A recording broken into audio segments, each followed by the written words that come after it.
I was orphan, my parent died some time ago, I was really poor. I was even attending the church but I could not afford even the offering in the church. I said to myself, how come other can afford to give offering but I can't? This realization of extreme poverty started to bother me. I prayed and I said, Lord, please give me a job so that I can also contribute like other in your work. The following day I saw a man that rented my service for I have fixed something for him in the past. I asked him for help but he told me he does not have money to give me. He continued his way. Few seconds later he came back to me and said, Jeremy, I want to give you a job for I have a warehouse where I am supplying drinks to shops and bar. I accepted his job offer. Immediately I started to manage the warehouse. It was really a good job and I forgot the hardship of unemployment. After working for months I got sick. Unfortunately this sickness lasted for a long time and I was replaced by someone else.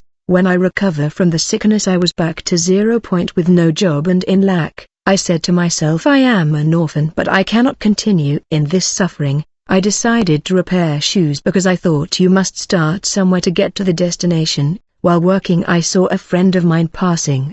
He was surprised and saddened to see me repairing shoes. 2 days later he went to China and came back with mobile phones and he called me at his place. He showed me all kinds of mobile phone and told me, I am giving you these mobile phone with price tag. If you sell 10 of them daily you will get a good percentage of the profit. One day I sold a phone to a Muslim. When he went to work he saw that his workmate had the same phone but he bought it with a lot of money. This man who was a Muslim priest told me if you give just $10 you will be able to sell 10 phones per day. When I agreed he went on to do ritual with the phones. As a result I began to sell these phones very fast and big money came. I went on spending free and enjoyment. Every time I was attending that Muslim marabout I was selling fast. Days later he told me, Jeremy, instead of you coming here all the time I am giving you a prayer, that you will recite, and you will see result.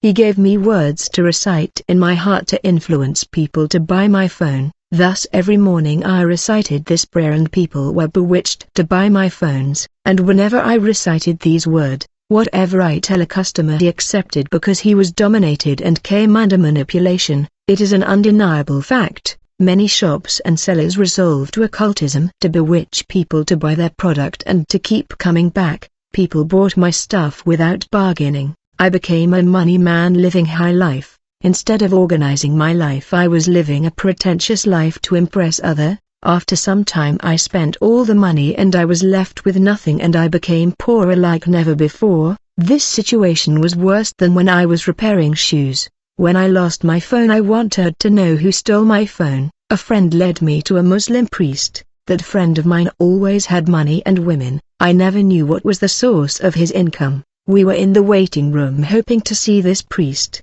I saw a woman of middle class coming out of a luxurious car. She went to talk to the priest. I wanted to overhear what they were saying. The woman was complaining to the priest and said business was not going according to the plan and the priest was giving him instruction. Then I thought in myself, what is the point of trying to catch the thief that stole my phone? I would like to get rich, quicker. It was my turn to talk to the priest. I told him forget about the thief. I want to become a wealthy man. Strangely the priest was not all right with that. He was actually discouraging me and telling me not to take that direction. Since I insisted, he agreed. He told me, you will buy a candle, powder, a mirror. You should not look in that mirror.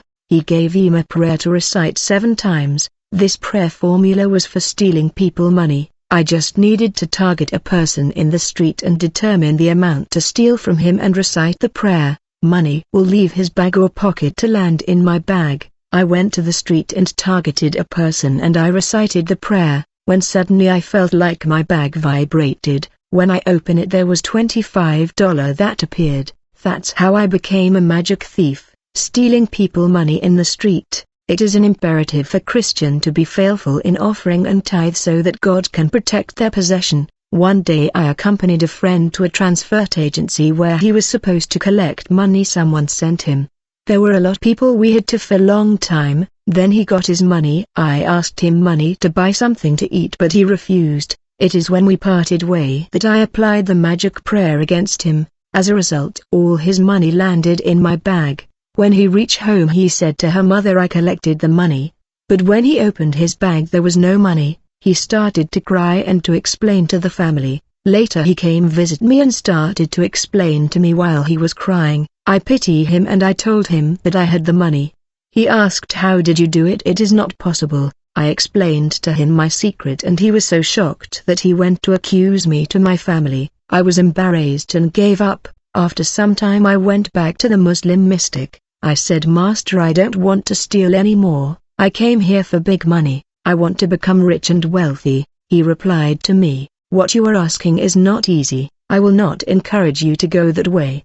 But since you are insisting, we will proceed. But everything that you will see here, do not shout, be quiet. The master put powder all over my body. He started to do mystical prayer and incantation. As a result I saw the place filled with smoke. I felt the roof of the place vibrating. Then from the smoke and from the ground emerged the jinns, that we call demons. They were 6 in total. They seemed Caucasians but their height was 6 centimeters tall. They were shorter than a pen. They greeted me and I responded. One of them lifted his hand to greet me. Surprisingly his hand became flexible and extended up to me in a distance of 3 meters. I was afraid. But since I was instructed to keep quiet, and gradually I lost my fears, they asked which language do I want to talk to them as they speak many language. I chose my native language because I struggle to speak French. They asked me, what do you want from us? I said to them, I want money, a lot of them. They replied to me, we know you need money. Then they started to tell me the story of my life. They knew all things about me. They told me how I was suffering and I started to sell mobile phones and so on. They knew all things about me since the day I set my foot in the place of charlatan. I will advise you not to enter a cultic lodge or a medium place or a native doctor place. After telling about my life they said we are coming back, and they disappear. I was still sitting there and waiting for them. Few minutes later they reappeared. They came back with an envelope that had a $100,000. They said it's yours. When I held that big envelope in my hands there were many thoughts in my mind. I thought about many things that I wished to have. I thought sending all the family abroad. Then the jinns asked me to give them back the envelope. They said to me, if you follow all the rules and condition you will be rich. First you must give us a human being as a human sacrifice. I reacted in astonishment. I said I don't have anyone to give you. They said people die in your family, this is normal, you just have to select someone. When he die no one will suspect you. I replied to them that I disagree. Then we started to debate and argue. The Muslim charlatan who was there, behaved like this was none of his business. I understood why native doctor have power but they are not rich, for it require human sacrifice. They are not willing to shed human blood. I told these jinn that I am willing to sell a part of my body like my back. They said people will know that you are in the occult because you won't be able to conceive and have children. I disagree. As they were talking they came up with a mirror. I could see all the members of my family scrolling in that mirror, and there was a knife there. In case I agree to sacrifice someone, I just had to take that knife and stab somebody, and when there is blood on the mirror that's it. I said there is no way that I will sacrifice a member of my family, but I am willing to sacrifice my back. Since I was insisting they agree. They gave me a sheet of paper and said before you read sign first. Since I was bewitched I signed but I could read the content in the sheet of paper. Then they asked the Muslim master to help me read. He started to read the condition. They asked me to bring them hair of a dead man, nails of a dead man and my sperm and parfum that I never heard about. They said I have to bring all these things in 48 hours otherwise I will die or turn crazy. I agreed to these conditions and went out of that place restless.